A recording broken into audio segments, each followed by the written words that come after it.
I think you're probably familiar with like the sedation hypothesis. No, if you elaborate. I bring it up quite often, but it's basically this concept of people sedate their desires gently with technology. So a very popular one is like men have an innate drive for competitiveness. Yes. Not all men, whatever, most men have a drive for competitiveness. And video games sedates that. So when you play a video game, you get that little bit of competitive drive, enough to scratch the itch for it, but not to satisfy it. Okay. And another one is like, big one's pornography for men, right? It's like you have this desire to have intimacy and affection of someone, and you kind of just slowly sedate that with pornography, and it scratches the itch, but it doesn't satisfy it. And people have so many of those, and it's so easy to like, every single time you have a desire or you're feeling out of it or whatever, pick up your phone and address it through your phone. So I advocate for people to be bored a little bit more, like have quiet time where you're not shoving some form of media into your face. And in that boredom, you're going to kind of see the things that you want. It's going to start coming to you. And the sad part is you are going to feel a little bit icky with it. It's going to bring up things you're uncomfortable with. But I've always said like the discomfort you feel in silence is the same thing as like the pain you feel when you put your hand on hot fire. It's telling you to take your hand off the fire. So if you feel very uncomfortable sitting in silence because you're not happy with things, that's a really good sign that you should go do something with your life, right? I think something I also advocate really big for is like people having a sense of community, because right now sense of community is a bit on the down low. I've got some more stats here for you where in the US, the American Perspective Survey found that the percentage of men with no close friends increased from 3% in 1990 to 15% by 2021. So that's a 500 times increase, and a lot of people claim to have no friends. Do you think the increase in technology and interconnectivity over social media has been a product of it? I think it's definitely a product of it, man. I also think, so this is obviously with men specifically, a lot of men's hobbies get poo-pooed on, dude. A lot of men's hobbies get told like they're icks or they're cringy or like they're toxic or whatever. And if you think that your hobby is something to be ashamed of, you're not going to go do it. And hobbies are where you have most of your friends. Yeah. Like when you get to be an adult, if you don't get the chance to just like smoke pot on the couch and play video games for a couple hours a day, you gotta go work, and after work you gotta have a plan, right? And because that hobbies used to be the way that people would go and connect and find their friends, or even church. Like, yes, church serves a religious purpose, but church also serves a community purpose in the sense that 1 hour a week you had to go see people that were in your community and you would go like interact with them. And we don't have that much anymore. And like I think it's a problem for men under the age of 30. It rose to nearly 1 in 5 people that have no friends. So it's definitely like our generation happening. And number of men reporting 6 or more close friends dropped by more than half over the same time period. And people are depressed from it.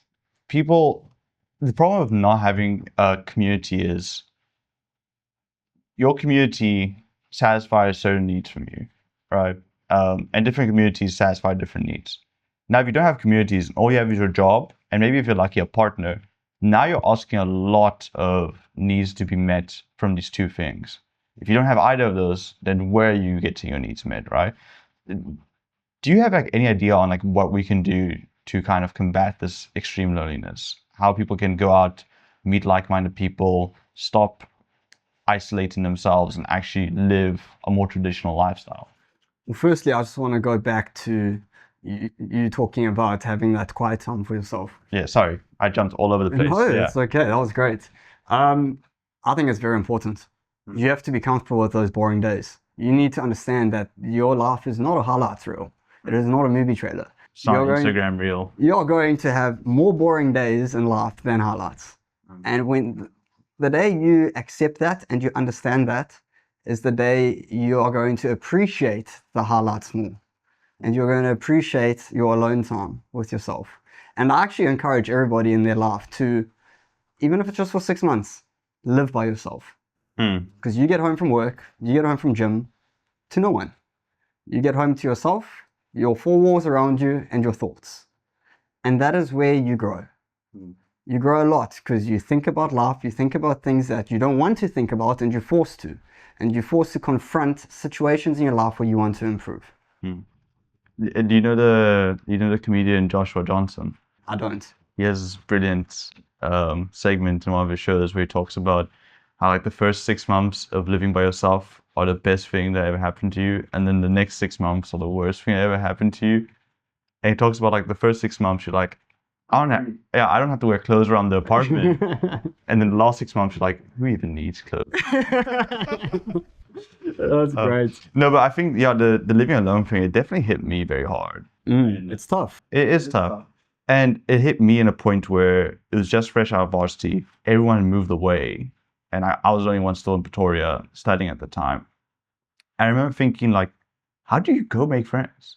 How do you find people? Because the whole, like, last 4 or 5 years, they were just always there, you know? Yeah. I think maybe even, like, during COVID times, when you're not going to class with people still went back to varsity just to see others. I did. Yeah. I did that. We all did. Well, most of us did. Some of us weren't as fortunate. But now when you get a job, especially in this age where like everyone, you can work from home or work remotely or whatever, it's so tough to actually go out and meet people. And you forget how to socialize with people. You forget how to hold a conversation. And then it turns into this, the opposite of the competence breeds competence cycle. It becomes like inconfidence or lack of confidence breeds no skills leads lack of confidence. And you kind of, because you haven't had these interactions before, or you haven't had them for a long time, you're not confident in it. Because you're not confident in it, it comes across poorly and doesn't go well. Because it didn't go well, now you're even less confident in the ability to do it. And it becomes this negative spiral of things. I advocate for like people doing sports again. 100%. Like hockey club, touch rugby, whatever it is, MMA. I advocate for people to go to church, but I know it's not everyone's cup of tea. What's like some that you recommend to people where they can go make friends or, meet other people? So I think ultimately you have to stop caring. Like if you have a hobby that is maybe frowned upon because it's against societal norms, you need to stop caring. If it makes you happy, go do it. Because there are, how many people? 9 billion people in the world? 8 billion? 8 billion. I promise you, you have a shared interest with a lot of those people. And that is where you're going to make your friends. So you don't need to worry what people are saying. I mean, I'm posting a lot of social media content at the moment about fitness. Yeah, in the beginning it was cringy. So who's this like posting about his bench press and deadlift? I'll correct you. It's still kind of cringy. But that's the thing. You have to stop caring. Yeah. Because I've made a lot of friends on social media because of this. Like-minded people that are also trying to push their fitness journey and their agenda. And through that, from starting to post on social media, I started meeting a lot of people at the gym in person. Then from there, I started running. From there, I started doing triathlons. And you create your little community through your interests. And it may not be instant, but you need to stick with it because there are people that share that common interest. Yeah, I 100% agree with it. I mean, I'm experiencing something similar now where as I started posting the podcast stuff, a lot of people started following me from like the suggested and whatever, or me just telling them about the podcast. And I would check my follower count and it went down, which means like a couple, like 100, 200 people stopped following me once I started pursuing a dream. And that's kind of the process, I think we've also done this thing. But that's filtering out your community. Because we've also done this thing where we think that breadth is better than depth, which is not true. I'd rather have people that are completely locked into what I want to have for my life than have a bunch of people that are impartial to it and they kind of just stick around, But the other thing on that is there's one girl at my work who really loves knitting and crocheting.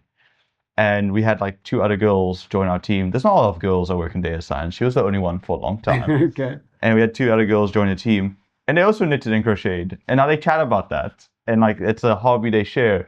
And I judge knitting and crocheting because I'm a terrible person. I think it's really lame. But they love it. And they go along with it. And the big thing is like they're not ashamed of it. So it's easy for them to go and engage with other people.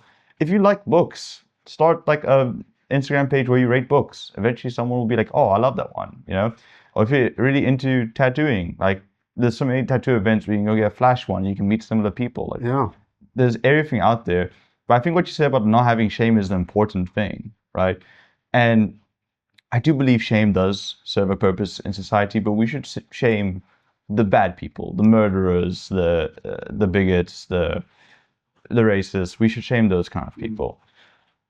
Shaming people because you don't understand them is not the solution, right? Like, I think a lot of people, I recently spoke to a friend who is very anti-capitalist, anti-money, and he genuinely believes that Elon Musk does not work at all, that he just has everything made for him.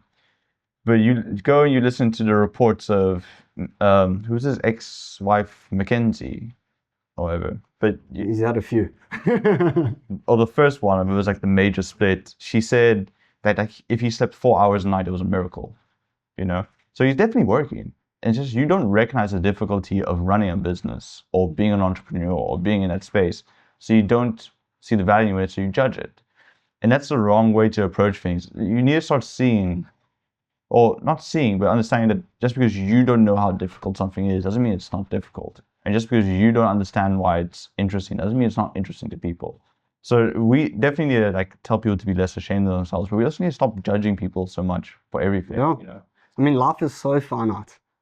Who are you to tell someone that their hobby is not cool? Yeah, exactly. Let them live their life. You have 80, if you're lucky, 90 years of life to live. Let them do what they want to do. Yeah. I mean, we are all living for the first time. Do you recommend like a kind of like an exposure therapy approach to being less ashamed of your hobbies? Where it's start. Just do it. Start. Because you can be stuck in that spiral of, I can't think of the wording right now, but it's, you overthink something so much that you don't end up doing the thing. And that is exactly what's going to happen. If you are so ashamed or so used to listening to people's judgment, you are not going to do it because you are going to overthink and overthink and overthink. And before you know it, it's 10 years down the line and you haven't started it. And that's why I'm so proud of you for starting this podcast. It takes a lot of balls to do what you are doing.